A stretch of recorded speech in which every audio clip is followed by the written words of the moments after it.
dear students, according to given video, I am going to explain some numericals या example related class 9 in gravitation chapter of physics. इस example को थोड़ा सा देखेंगे हम लोग. इस एग्जाम्पल में एक स्फीयर है जो अर्थ का symbol. Suppose given sphere represent earth. ध्यान रखना है, एम जो है अर्थ के मास को रिप्रेजेंट करता है. और इस बात को आप लोगों को ध्यान रखना है कि अर्थ का जो मास होता है, इसका राउंड फिगर में वैल्यू है 6 × 10⁻+24 किलोग्राम. इस चीज को जब याद रखिए, एक कैपिटल आर जो है अर्थ का रेडियस है और राउंड फिगर में इसका वैल्यू होता है 6.4 × 10⁻+6 मीटर.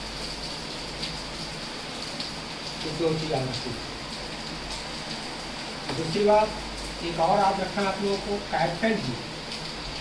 कैपिटल जी को यूनिवर्सल ग्रेविटेशनल कांस्टेंट कहा जाता है.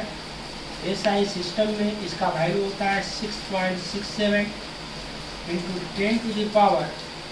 10⁻⁻11 न्यूटन मीटर स्क्वायर पर केजी स्क्वायर. ध्यान रखना, इस तीनों टर्म को आप लोगों को कंप्लीट रखना है. सेम वैल्यू अब है कि सपोज दैट कोई स्फीयर है, small m represent mass of sphere. अगर इस स्फीयर को अर्थ के सरफेस पर रखा जाए तब इसका वेट क्या हो. थोड़ा सा हम लोग देखेंगे कि what is difference between mass and weight. Mass जो होता है total amount of substance present in body. किसी भी बॉडी में टोटल अमाउंट ऑफ सब्सटेंस जो है, सब्सटेंस की कुल मात्रा जो है, the amount of substance present in body, that's called mass. और small m represent mass of body. m जो है mass of body, mass of body.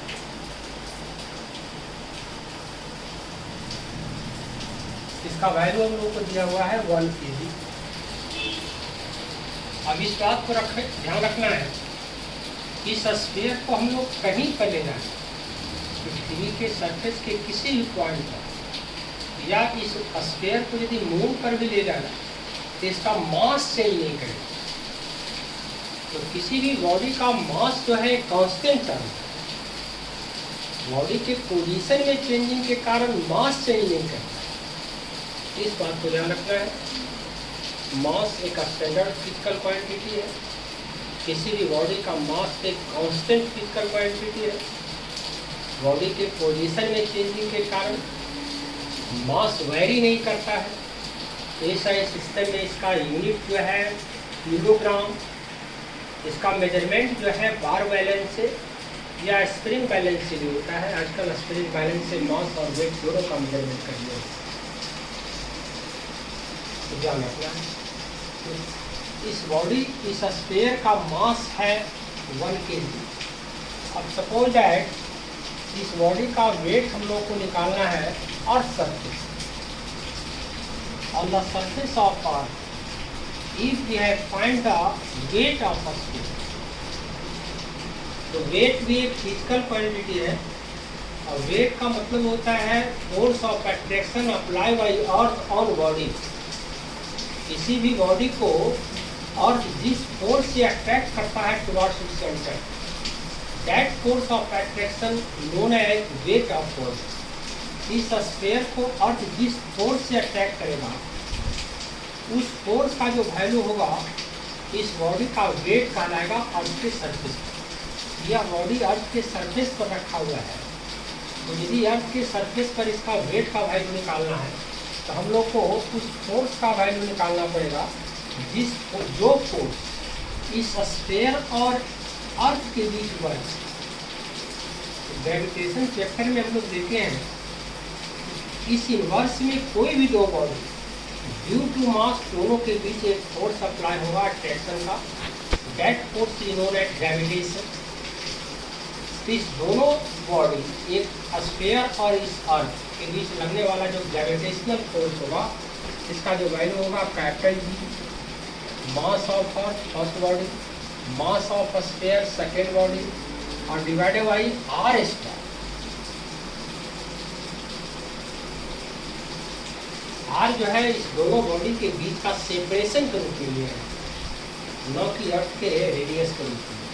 यहाँ जो है दोनों बॉडी के बीच का जो सेपरेशन है लगभग आर के बराबर, और इस तरह से इसको हम लोग लिख सकते हैं gm बाई आर स्क्वायर और मल्टीप्लाई। अब ये ध्यान रखना है, बताए हैं acceleration due to gravity. gm by r square क्या है? g तो universal gravitational constant, capital m जो है मास ऑफ अर्थ है, और r जो है रेडियस ऑफ अर्थ है। तो gm बाई आर स्क्वायर को स्मॉल g से रिप्रेजेंट किया जाएगा, और small g value of acceleration due to gravity on the surface of earth को रिप्रेजेंट करता है। और स्मॉल g का जो वैल्यू होता है SI सिस्टम में 9.8 मीटर पर सेकेंड स्क्वायर, या इसका राउंड फिगर में वैल्यू आप ले सकते हैं 10 मीटर पर। तो gm by r square represent small g, m represent mass of sphere. तो इस तरह से हम लोग को mg मिलता है। एक बड़ा इंपॉर्टेंट फॉर्मूला है, W equal to mg।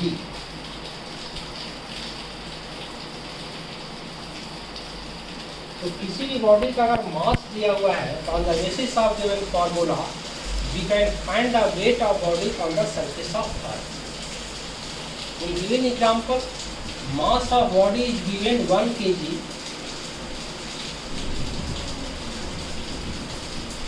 and value of acceleration due to gravity small g is equal to 9.8 meter per second square.